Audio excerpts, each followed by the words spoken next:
Good morning. આમ તો good afternoon થઈ ગયા. સારું, વાંધો નહીં. જો આજે અષાઢ સુદ પૂનમ, વેદ વ્યાસ જેણે આપણને 4 વેદો આપ્યા, બરાબર, એવા વ્યાસ મુનિનો આજે જન્મદિવસ છે અને એમના જન્મદિવસ થકી આજે ગુરુ પૂર્ણિમા ઉજવાય છે. ધીમે ધીમે એવું લાગે છે કે એનું મહત્વ ઘટી રહ્યું છે, બરાબર. ગુરુ પૂર્ણિમા, ગુરુનો મતલબ સમજાવવો પડે છે, એવું નહીં લાગતું? કેટલા આયા અને બેનને સાહેબને પગે લાગ્યા?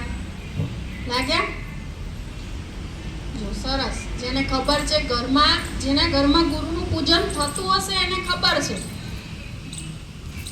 બરાબર.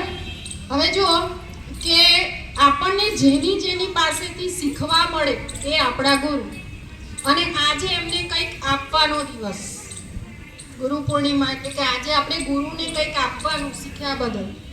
ગુરુ આશા નથી રાખતા, બરાબર. તમને આશીર્વાદ આપે છે, જ્ઞાન તરફ લઈ જાય છે, સમજ આપે છે. તમારા પહેલા ગુરુ કોણ? તમારા મા બાપ. પહેલા ગુરુ કોણ? તમારા મા બાપ. તમને બધું જ શીખવાડે છે, બોલતા, ચાલતા, રહેતા, સમાજમાં રહેતા તમારા વડીલો શીખવાડે, દાદા બા હોય ઘરમાં, બરાબર.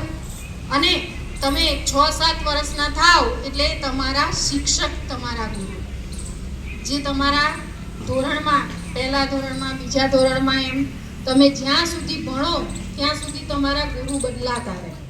તમારો મિત્ર હોય, તમને કંઈક શીખવે, સારું જ્ઞાન આપે, તો એ પણ તમારા ગુરુ. તો તમે જેની પાસેથી કંઈક શીખો એ બધા જ તમારા શું કહેવાય? ગુરુ કહેવાય, બરાબર. ગુરુ ટોકે પણ અને બોલે પણ, ખોટું લગાડવાનું હોય નહીં. મોટા હોય એમને ખોટું બહુ લાગે, બરાબર ને? બસ અસ્તુ.